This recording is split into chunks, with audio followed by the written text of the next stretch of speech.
Now, David Faber. Thank you, Mark Haynes. The euro still hovering around the 1.36 level versus the dollar, though still off the lows it hit earlier in the week. With troubles in Greece still not resolved, is now the time to buy the euro, or does it have further to fall? Well, here to talk about that and other topics around sovereign risk, Marc Faber. He is the editor and publisher of the Gloom, Doom, Boom and Doom Report. Faber, this is Faber. And I want to point out there is no relation that I think we are aware of, at least, between the two of us, though we do share the same name. Let me start off with Greece. Thank you. You're welcome. Some thoughts, certainly, that they're getting very close to ultimately a rescue plan for Greece. Certainly austerity measures that will be having to taken on by the Greek government. Do you believe it will ultimately work? Well, I think they will be bailed out by indirectly the ECB, that will guarantee some bonds that they are issuing, and these bonds will then be bought by the public or by financial institutions. But I don't think it will work out, and I think other countries like Spain and probably Portugal will then also have to be bailed out eventually. And it will lead to more monetization in Europe, one of the reasons the euro has been so weak. Why do you believe that it won't work in Greece and ultimately that Spain and Portugal will suffer a similar fate? Well, I think the pain of the austerity will be very, very burdensome on Greece. And eventually, the economy cannot grow with the kind of budget they will have to enact, and under these conditions their currency is way overvalued, namely the euro, and so without the ability to grow, their ability to actually pay the interest and repay the debts will actually diminish. This is a long-term issue, though, is it not? Something that will play out over years? Yes, over years, and you know what it basically means is that governments like the federal government in the US will have to bail out some states like Illinois and California, and in Europe they have to bail out weaker countries like Greece, Portugal, Spain, and probably eventually also Italy. And so it means monetization, which is not all that bad for equities, but of course it's not favorable for bonds, for government bonds in the long run. Simon Hobbs. Yeah, and you end up therefore, sir, recommending people buy gold. Is that correct? Yes, I think everybody should accumulate some gold over time. I'm not saying that today is the best buying point. As you know, gold prices hit the peak on December 3rd of last year at 1,226.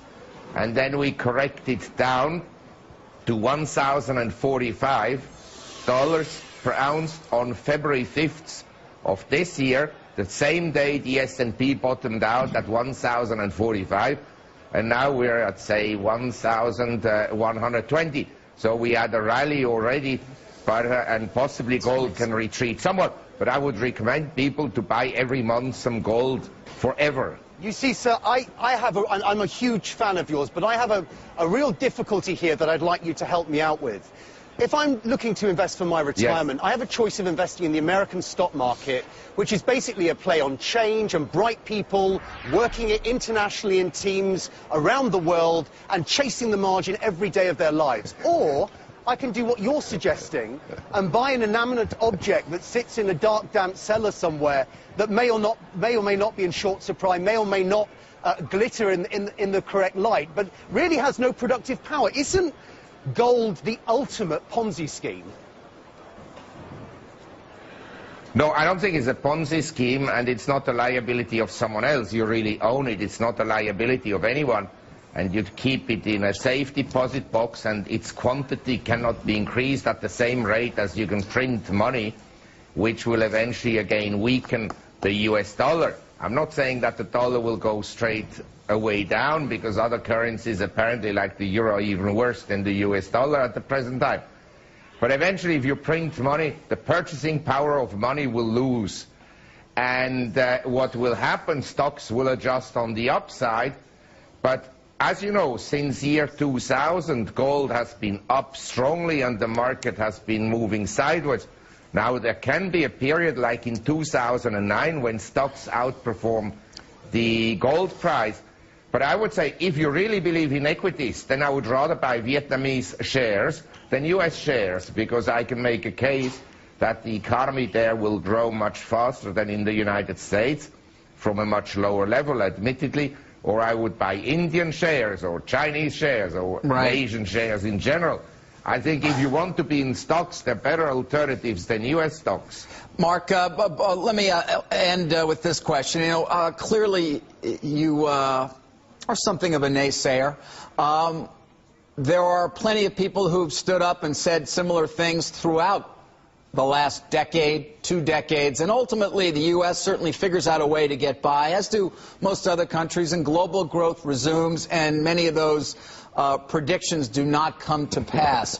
Why are you confident, sitting here and talking about what you are, that ultimately this time is different? Well, I think we went into this crisis with an unprecedented debt level. And if you compare, for instance, the Depression years, in the Depression years we didn't have credit cards and we didn't have unfunded liabilities from Social Security, from Medicare, from Medicaid. These are all debts that will come due, that have to be paid by the government.